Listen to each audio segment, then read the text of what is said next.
Police crush protesters in Henan province. China celebrates the assassination of Shinzo Abe, and Trump-era China tariffs may soon be lifted. That and more on this week's China News Headlines.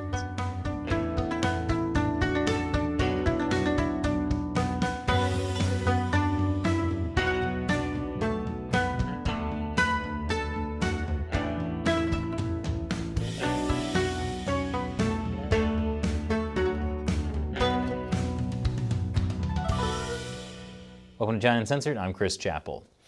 Something happened in China this week. Okay, that's about all I can say without YouTube demonetizing and age restricting this video. Okay, there was a massive protest in China and authorities cracked down hard. And every time I've shown footage like this from inside China, YouTube demonetizes and age restricts the video. Not only does that mean we don't make the money we need to keep the show running, it completely throttles the views, so people don't even get to know what was going on. Okay, so let's make a deal. I'm just gonna go ahead and show you all the footage and tell you what happened, YouTube be damned. But I need your help liking and sharing this video so the word gets out. And if you can, please support the show on the crowdfunding website patreon.com/China Uncensored. All it takes is $1 an episode to help us continue to fight against the Chinese Communist Party. Links to that and other ways to help are below. I really don't like having to pitch that to you all the time, but seriously, most of our budget comes from viewer support. Without it, China Uncensored could not survive. So, with that out of the way, let's trigger the algorithm. This was the scene in Henan on Sunday.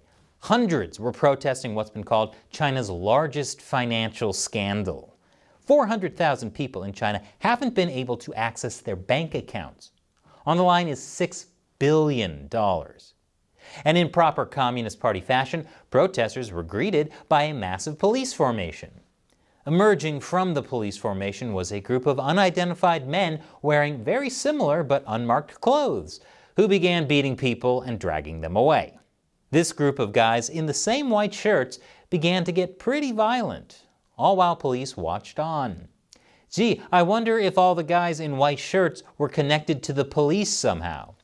All this footage went viral on Chinese social media, before obviously being censored. And it created a pretty big outcry. And guess what?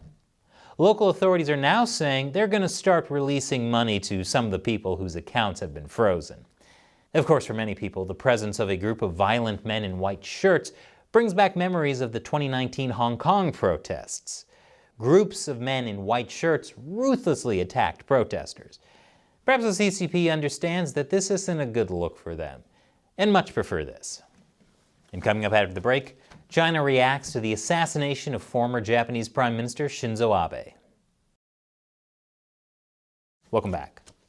Last week, something not so nice happened to former Japanese Prime Minister Shinzo Abe. Something YouTube said talking about violates their violent or graphic content policy. Yes, we were demonetized and age restricted for talking about Shinzo Abe getting assassinated. Shoot, I said it. Well, in for a penny, in for a pound. Anyway, after the assassination, China was acting real classy by expressing their party culture. And the Chinese internet exploded in glee.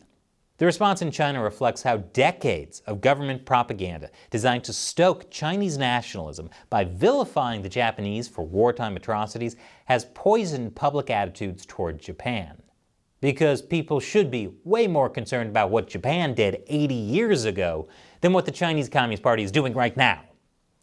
Not to be outdone by the internet, Chinese officials also opened mouth and inserted foot. At Abe's funeral, the vice president of Taiwan was there. So, in response, China's foreign minister Wang Yi said, "The Taiwanese government used the opportunity to engage in political manipulation and petty tricks," adding that Taiwan was part of China and that there is no such thing as a vice president.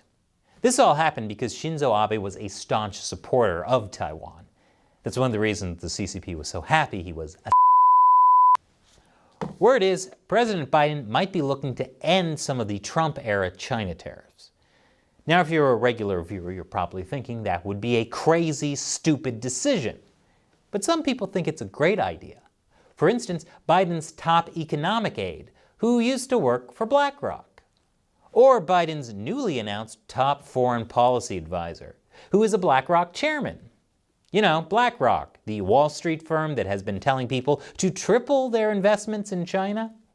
I trust good decisions will be made because the people at BlackRock really understand China. Protests have rocked Sri Lanka for most of the year. They're happening because the Sri Lankan economy has basically collapsed. And that's in part because Sri Lanka went deep into debt because of China's Belt and Road Initiative. Last week, the Prime Minister said the country was basically bankrupt. And this week, the President fled the country. I can't believe it. The country is struggling with food shortages, inflation, and rising gas prices, and the President flees? At least we can say the American President would never flee, mainly because he wouldn't get very far. Chinese leader Xi Jinping has been busy. At a recent press conference, it was announced his anti-corruption campaign has purged 5 million party members over the past 10 years. Wow, the Communist Party really is great. It also is apparently really corrupt. We should probably triple our investment there. And as I said, we could not make this show without support from viewers like you.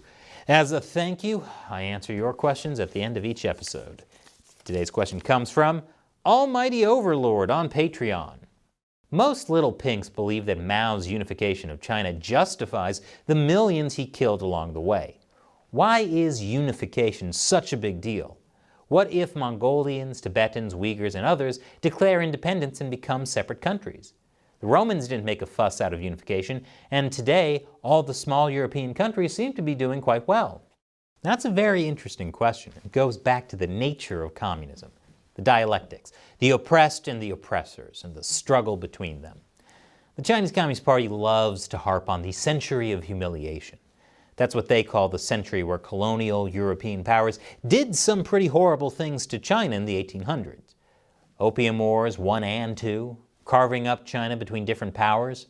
But the Chinese Communist Party united China, especially by killing millions of Chinese people who disagreed with it. The CCP says it stands for the Chinese people and protects them from all the bad guys that would divide China again. And wouldn't you know it, what counts as China keeps expanding. First, the party seized Tibet. The party still vows to conquer reunite Taiwan. Then there's the 9-dash line, the party's claim to essentially all of the South China Sea. Doesn't stop there. The CCP has started calling itself a near-Arctic state and says it should have control over the Arctic Ocean.